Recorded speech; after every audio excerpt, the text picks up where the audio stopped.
Hello प्यारे बच्चों, राधे राधे, जय श्री राम। मैं मोहित शर्मा आज आपके सामने फिर से उपस्थित हूँ। आज मैं लेके आया हूँ दोबारा से आप लोगों के लिए क्लास 10th की केमिस्ट्री का second chapter acid base and salt, अम्ल क्षार और लवण। इसमें हम आपको अम्ल और क्षार की डेफिनेशन बता चुके हैं और अम्ल क्षार कौन कौन से हैं, उनका स्वाद कैसा होता है, यानी कि उनकी प्रॉपर्टीज के हिसाब से हम उनके बता चुके हैं, डिफाइन कर चुके हैं। अब हम इस वीडियो में आपके लिए लवण सूचक को डिफाइन करेंगे। किनको लवण और सूचक। लवण को इंग्लिश में कहते हैं सॉल्ट और सूचक को कहते हैं इंडिकेटर। क्या कहते हैं? इंडिकेटर। ठीक है, तो देखो सबसे पहले अम्ल क्या होते हैं, फिर से जिनका स्वाद खट्टा होता है, क्षार जिनका स्वाद कड़वा होता है। और अगर एक अम्ल और एक क्षार को अगर हम दोनों को मिला दें तो हमारा लवण प्राप्त होता है। यानी कि सीधी सी बात है, अगर हम एक अम्ल और एक क्षार दोनों को मिला दें, ठीक है, दोनों को मिला दें तो क्या प्राप्त होगा? हमें लवण बनेगा और जल प्राप्त होगा। क्या बनेगा? लवण और जल। ठीक है, इसी क्रिया को उदासीनीकरण क्रिया कहते हैं। देखो क्या है, जल एक एसिड, क्या है? एक एसिड और एक बेस। एक acid, when a acid and base react with each other, then we get salt and water। तब हमें लवण और जल प्राप्त होता है। जब अम्ल और क्षार की क्रिया होती है तो लवण और जल प्राप्त होता है। इसी क्रिया को उदासीनीकरण अभिक्रिया कहते हैं। क्या कहते हैं इसे? उदासीनी अभिक्रिया, उदासीनीकरण अभिक्रिया। तो इसी में ये जो प्राप्त हुआ है इसे कहते हैं सॉल्ट, यानी कि लवण। ठीक है, जैसे एक एग्जांपल इसका लेते हैं हम। जैसे मान लीजिए एसिड हम ले रहे हैं HCl, ठीक है, ज्यादातर इसी का यानी कि हाइड्रोक्लोरिक एसिड। और एक क्षार कौन सा लेंगे हम? NaOH, sodium hydroxide. इसका दूसरा नाम कास्टिक सोडा भी होता है, सोडा लाइम भी इसे कहते हैं। ठीक है, तो जब इसकी क्रिया हम करते हैं तो यहां से H निकलेगा, यहां से Na निकला। क्या बना हमारा? NaCl। क्या बना? NaCl। और ये क्या बचा? HOH, इसे कहते हैं जल। ये क्या होता है? H2O यानी कि वाटर। ठीक है, HOH, H2O जल। ये Cl नेगेटिव है और ये Na, तो Na का नाम पहले लिख लेते हैं, Na और Cl। इसका नाम क्या होता है? सोडियम और क्लोराइड। यही सोडियम क्लोराइड आपका जो नमक होता है खाने वाला, उसी का फॉर्मूला होता है। किसका होता है? नमक का। क्या और नमक को क्या कहते हैं? सॉल्ट। और लवण को भी सॉल्ट ही कहते हैं। ठीक है, तो ये क्या है? हमारा लवण है। ये क्या है? हमारा वाटर यानी कि जल है। ठीक है, और ये क्या है? Sodium hydroxide. इसका दूसरा नाम क्या होता है? Soda lime. और क्या कह सकते हैं इसे? Caustic soda. ठीक है, तो ये हमारे तत्व हैं। ठीक है, और ये क्या है? Hydrochloric acid. क्या है ये? हाइड्रोक्लोरिक अम्ल या एसिड। ठीक है, हाइड्रोक्लोरिक अम्ल। और ये क्या है? कास्टिक सोडा या सोडियम हाइड्रोक्साइड। Sodium hydroxide. ठीक है, इसी अभिक्रिया को क्या कहते हैं? उदासीनीकरण अभिक्रिया कहते हैं। Sodium hydroxide.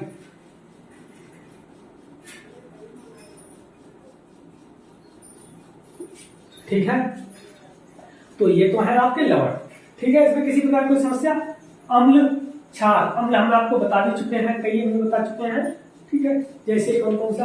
HCl है, ठीक है, HNO3 है, CH3COOH, यानी कि इसका नाम क्या होता है? Hydrochloric acid. ये क्या है? हमारा नाइट्रिक अम्ल। ये कौन सा है? हमारा एसिटिक अम्ल, HNO2 लिख लीजिए। नाइट्रस एसिड, ठीक है, नाइट्रस अम्ल। ठीक है, ये क्या है? सभी हमारे अम्ल हैं।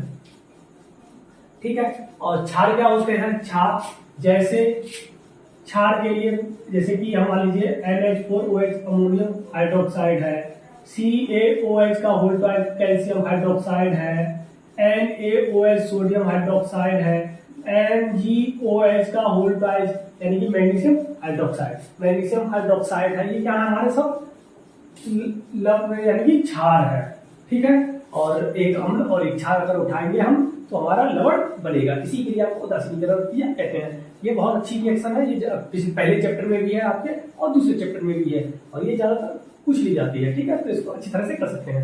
अब आ जाइए इंडिकेटर। इंडिकेटर क्या होते हैं, यानी कि सूचक। सूचक यानी कि सूचक यानी कि सूचना देने वाले, यानी कि जो चीज हमें सूचना देती है कि कौन सा अम्ल है कौन सा क्षार है, उन्हें क्या कहते हैं, इंडिकेटर यानी कि सूचक कहते हैं। जैसे हमारे मोटरसाइकिल में इंडिकेटर लगे होते हैं। इंडिकेटर वो क्या करते हैं, हमें सूचना देते हैं कि आपको लेफ्ट जाना है या राइट जाना है, सूचना देते हैं।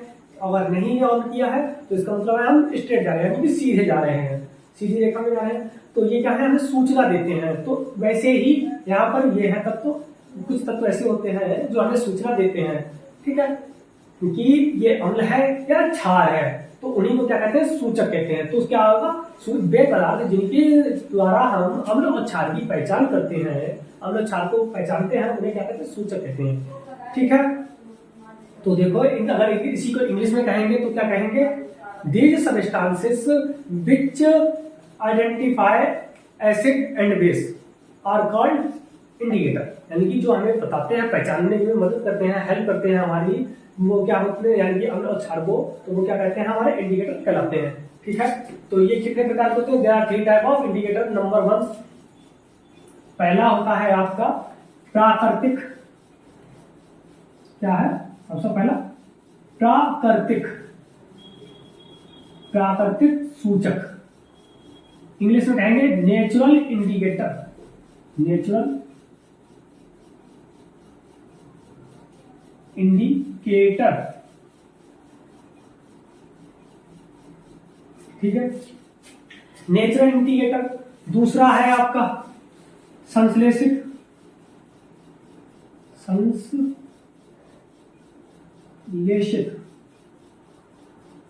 सूचक। संश्लेषित को इंग्लिश में कहते हैं सिंथेटिक इंडिकेटर, सिंथेटिक इंडिकेटर, ठीक है, सिंथेटिक इंडिकेटर।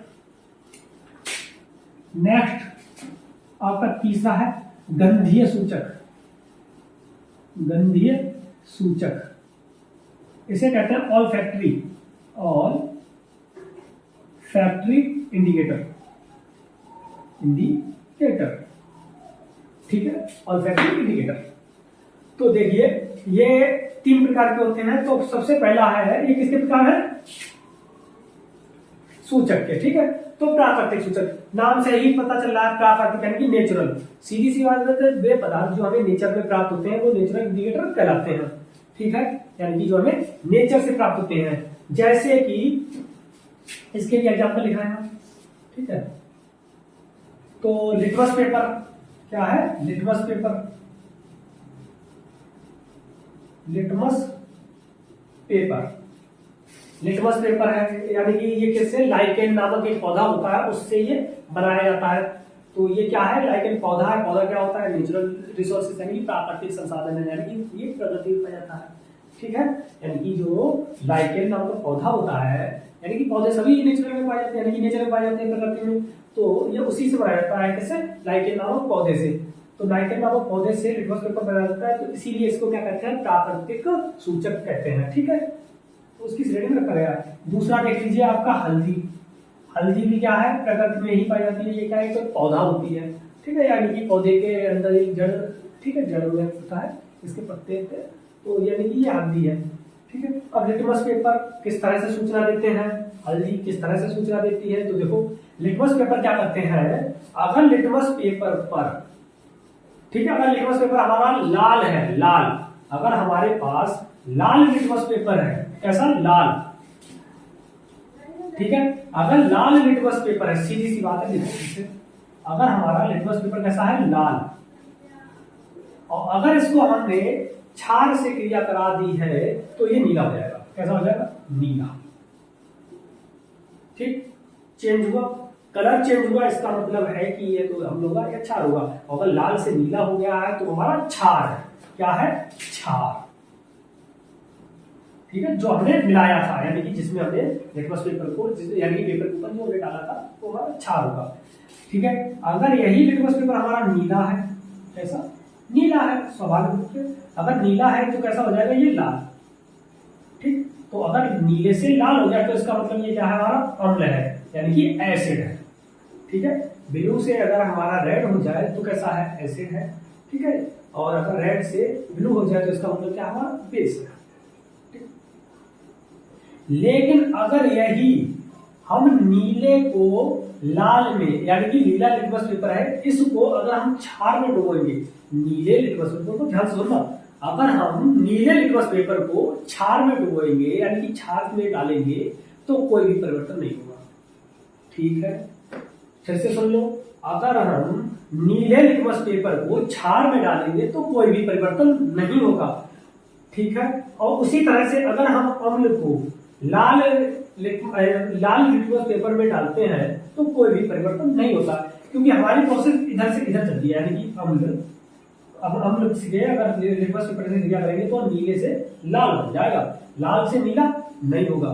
ठीक है, इधर नीले से लाल नहीं होगा। ठीक है, ये कैसी है, रिवर्सिबल है, इरिवर्सिबल। ठीक है, ये कैसी है, इरिवर्सिबल, रिवर्सिबल नहीं, यानी कि ये हमारी अनुत्क्रमणीय है, एक तरफ से तो हो जाएगी, यानी कि हमारे रिएक्टेंट यानी कि अभिकारक से प्रोडक्ट तो बनते हैं, लेकिन इससे ये नहीं प्राप्त होगा। ठीक है, आगे ये कैसे होते हैं वो हम बता देंगे आपको डिटेल में। अगला देख लीजिए, हल्दी। हल्दी भी क्या है, प्रकृति में पाई जाती है, नेचर में पाई जाती है, यानी कि पौधा होता है इसका। तो ये भी क्या बताता है, हमें सूचना देता है कैसे। ठीक है, कि यानी कि ये भी क्या देता है, सूचना की कौन सा अम्ल है और कौन सा क्षार है। आप लोगों ने सबने तिलक तो स्वाभाविक रूप से किया जाता है। ठीक है, तो उसमें क्या करते हैं कि हल्दी में थोड़ा सा चूना डाल देते हैं। ठीक है, चूना डालते हैं, उससे क्या होता है, इसका कलर कैसा हो जाता है, रेड हो जाता है हल्का। ठीक है, तो लाल कलर हो जाता है, तो उसको क्या करते हैं, तिलक करने में यूज किया जाता है। ठीक है, अब जो डाला है, अगर मान लीजिए हल्दी में अगर आपने क्षार डाल दिया है, क्षार का मतलब क्या होता है, बेस। ठीक है, जैसे कि आपने क्या डाला था, चूना। चूने का क्या होता है, CaOH का होल ट्वाइस कैल्शियम हाइड्रोक्साइड। अगर आपने हल्दी में क्षार डाल दिया है, क्या डाला, क्षार, तो आपका रंग चेंज हो जाएगा, कैसा हो जाएगा, लाल। फिर से सुन लो, अगर हल्दी में आपने क्षार डाल दिया है, यानी कि कोई भी क्षार डाल दो जिसमें OH हो। ठीक है, क्षार का मतलब जिसमें OH आपके लिए, ठीक है, क्या है, OH हो, तो वो क्या होगा, उसका कलर चेंज हो जाएगा, कैसा हो जाएगा, रेड कलर का हो जाएगा, लाल हो जाएगा। ठीक है, तो ये भी हमें बताता है कि ये हमारा क्षार है जिसमें मिलाया गया है। ठीक है, अगर यही अम्ल डालेंगे तो कलर चेंज नहीं होता है। ठीक है, अम्ल में कलर चेंज नहीं होता है, लाल नहीं होगा। ठीक है, ठीक है ना, इसमें कोई दिक्कत। इसी तरह से कुछ संश्लेषित है, यानी कि कुछ बनाए गए हैं लैबों में। अब संश्लेषित का मतलब ये होता है जिनको बनाया जाए, संश्लेषण किया जाए जिसका, यानी कि जिनको कृत्रिम विधि द्वारा, यानी कि आर्टिफिशियल मेथड द्वारा बनाया जाए। ठीक है, वो होते हैं संश्लेषित। जैसे संश्लेषित के देखिए एग्जांपल, जैसे कि हमारा है फिनोल्फथेलीन।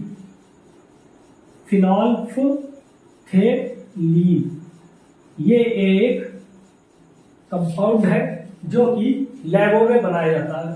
ठीक है, और ये बनाया किससे जाता है, जब फिनॉल की क्रिया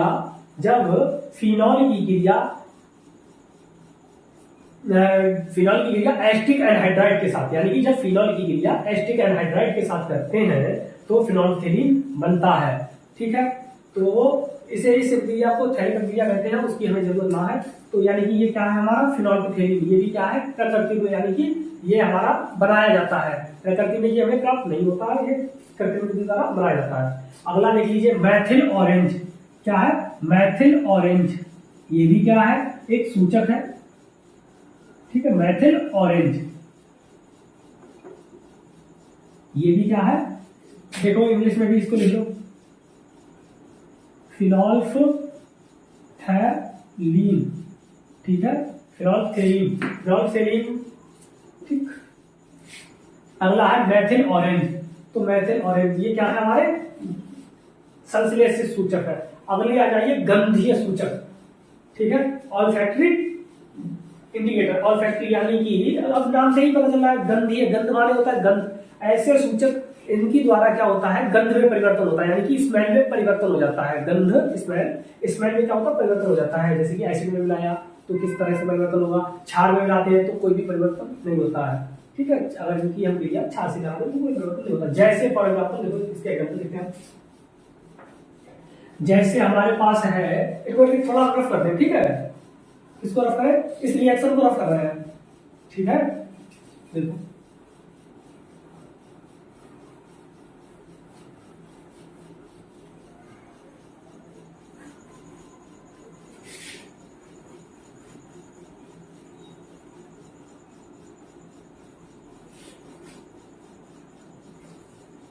ठीक है,